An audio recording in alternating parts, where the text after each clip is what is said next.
the Sports Center from Los Angeles, along with Neil Everett.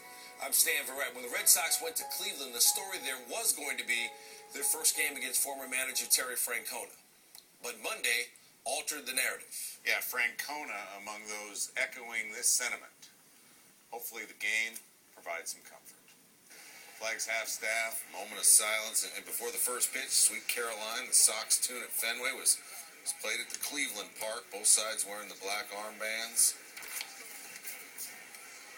Fans lending their support best they can with homemade signs.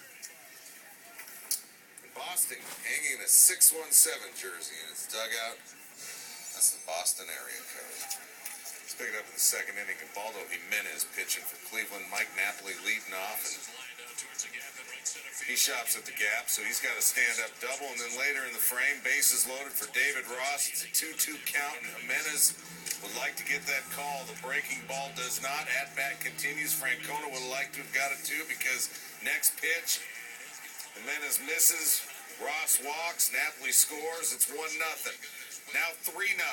2 on, 2 outs. Shane Victorino, the 808 walks. Jimenez again loads the bases, and your next batter, 59th pitch, ball 4, brings in a run. That's it for Jimenez. Francona's got to pull him. He's 1-12 since the second half of the last season. 1 2/3, 7 earned, 5 walks.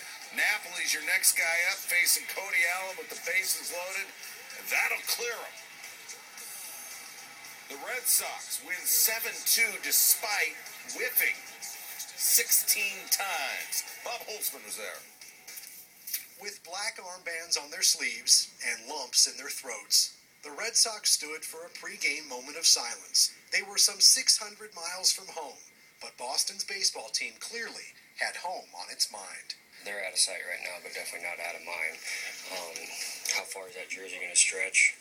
I don't know, but just the fact of just letting those people know, we got a heavy heart over here. We know a lot of people are back home watching, trying maybe hopefully get some, take their mind off what's happening there. So, we're going to come out and play as hard as we can, and we'll be home in a couple days.